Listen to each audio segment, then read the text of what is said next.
ឆ្ងល់ថាហេតុអីបានជាប្រជាពលរដ្ឋខ្មែរអស់ជំនឿទុកចិត្តលើប្រព័ន្ធតុលាការលើការអនុវត្តច្បាប់នៅពេលដែលមន្ត្រីមានអំណាច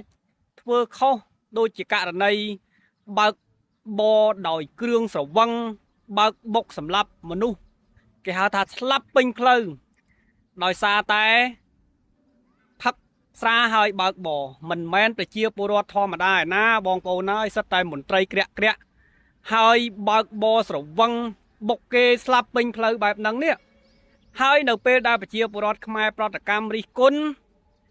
ក៏ចាប់ផ្ដើមគេអាចថាសម្ដែងធ្វើជាចាប់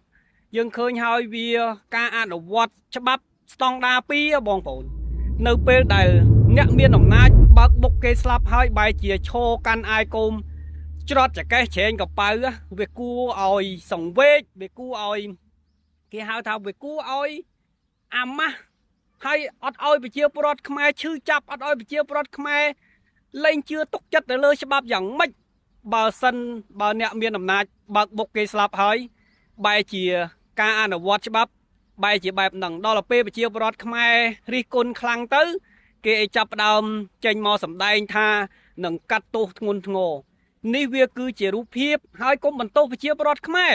គុំថាឲ្យប្រជាពលរដ្ឋខ្មែរត្រូវតែជឿច្បាប់ទៅទុកចិត្តលើច្បាប់ទៅការដឹកនាំប្រកបដោយ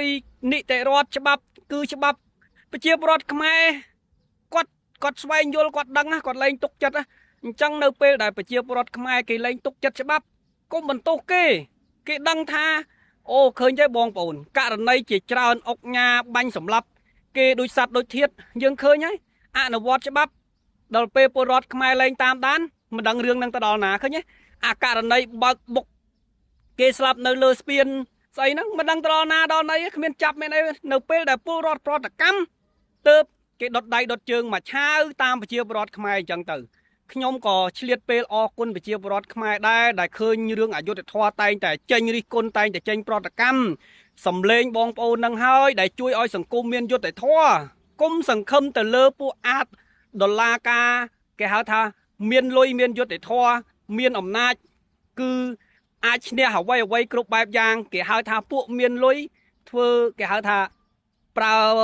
ខ្មោចឲ្យធ្វើនំបានស៊ីអញ្ចឹង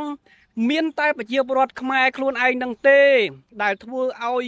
សង្គមហ្នឹងកាន់តែមានយុត្តិធម៌កុំគិតថាសម្លេងយើងរិះគន់នឹងអត់ប្រយោជន៍យើងរិះគន់ទើបបានសង្គមយើងហ្នឹងវាមានយុត្តិធម៌កុំចាំឲ្យយើងរងគ្រោះស្លាប់នៅលើដងផ្លូវហើយដោយសត្វដូចធាតុយើងមើលពេលប្រៀបធៀបទៅខ្ញុំមានអារម្មណ៍សង្វេគជីវិតពលរដ្ឋខ្មែរស្លាប់ដោយសត្វដូចធាតុអន់ជាងសត្វអន់ជាងសត្វសំណក់នៅកូរ៉េសត្វសំណក់នៅកូរ៉េមានតម្លៃខ្ញុំប្រៀបធៀបទៅវាមានអារម្មណ៍ថាគួរឲ្យខ្មាស់សត្វនៅកូរ៉េឆ្កែគេមានអត្តសញ្ញាណប័ណ្ណមានធានារ៉ាប់រងសុខភាពមានគេហៅថាធ្វើគូកណើតឲ្យទៀតវាមានអារម្មណ៍ខ្មាស់សត្វនៅស្រុកគេចាំថាសត្វនៅស្រុកនេះវាកើតទៅវាមានសំណាងដែរវាដល់ទៅពេលយើងកើតនៅស្រុកសន្តិភាពคล้ายស្លាប់តាមដងផ្លូវតប៉ាយតពៀវាមានអារម្មណ៍មួយសង្វេគដល់ជនជាតិយើងណាហើយបើសិនបើយើងអត់នាំគ្នាប្រតិកម្មទេថ្ងៃណាមួយនឹងរងគ្រោះចំដល់បងប្អូនណាតម្រង់ជួរគ្នាទេកុំគិតថារួចខ្លួនអត់រួចខ្លួនទេថ្ងៃណាមួយនឹងធ្លាក់រងគ្រោះចំបងប្អូនហើយអញ្ចឹងសង្គមហ្នឹងយើងត្រូវតែនាំគ្នាប្រតិកម្មនាំគ្នានិយាយខ្លះទៅមិនមែនតតែនិយាយចំទេយើងឃើញរឿងអយុត្តិធម៌អញ្ចឹងយើងថាយើងនិយាយខ្លះទៅទាំងអាតារាទាំងមនុស្សធម្មតាហ្នឹងមានរឿងប្រទេសជាតិមានរឿងអយុត្តិធម៌ហ្នឹងកុំខ្លាចងាប់ពេកយើងមិនមែននិយាយប្រឆាំងកាប់មុខឯណាមិននិយាយជេរណាយើងគ្រាន់តែប្រឆាំងដើម្បីសង្គមហ្នឹងឲ្យវាមាន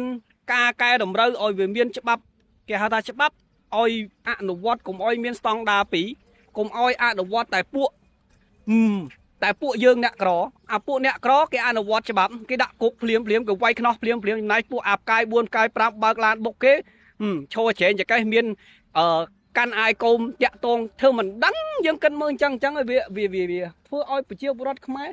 អស់ជំនឿអញ្ចឹងយើងចង់បានសង្គមបែបហ្នឹងអត់បើសិនបើយើងមិនចង់ឲ្យមានសង្គមបែបហ្នឹងយើងគួរតែនាំគ្នាថាយើងគួរតែនាំគ្នារិះគន់ឲ្យវាមានច្បាប់ទៅយើងឃើញសំបីមន្ត្រីបើកបរអានេះថ្ងៃចាស់ស្រវឹងស្រាយើងគិតមើលបើកបុកគេពេញផ្លូវងាប់ពេញ មុខក្រសួងមហាផ្ទៃទៀតមុខកន្លែងច្បាប់មុខកន្លែងអនុវត្តច្បាប់ទៀតយើងគិតមើលមន្ត្រីក្រសួងមហាផ្ទៃបើកបុកគេងាប់នៅមុខក្រសួងមហាផ្ទៃហ្នឹងវាគួរឲ្យខ្មាស់គេថាស្រុកយើងហ្នឹងវាអស់ចាតែម្ដងមានមន្ត្រីអញ្ចឹងបើមន្ត្រីស្រុកគេកូនសំបីតាកូនប្រធានាធិបតីក៏ដោយក៏គេវាយខ្នោះក៏គេដាក់ទោសមានន័យថាដាក់ទោសធ្ងន់ធ្ងរជាងប្រជាពលរដ្ឋធម្មតាទៀតពីព្រោះអាមន្ត្រីទាំងអស់ហ្នឹងវាគឺជាគំរូគេមិនមែនសំដែងចាប់ដាក់គុកដល់ពេលពលរដ្ឋខ្លះរិះគន់ខ្លាំងទៅទើបចេញទើបចាប់ទើបធ្វើទៅវាស់ជាតិអកុលស្អីណាណីអាហ្នឹងសំដែងទេពលរដ្ឋខ្មែរឡើងតាមដានបើមិនចេញទ្វារមុខចូលទ្វារមុខចេញទ្វារក្រោយអាហ្នឹងដល់ពេលអញ្ចឹងពលរដ្ឋអស់ជំនឿលែងជឿទុកចិត្តច្បាប់ហ្នឹងវាទៅជាគេហៅថាសាបដូចទឹកមាត់អញ្ចឹង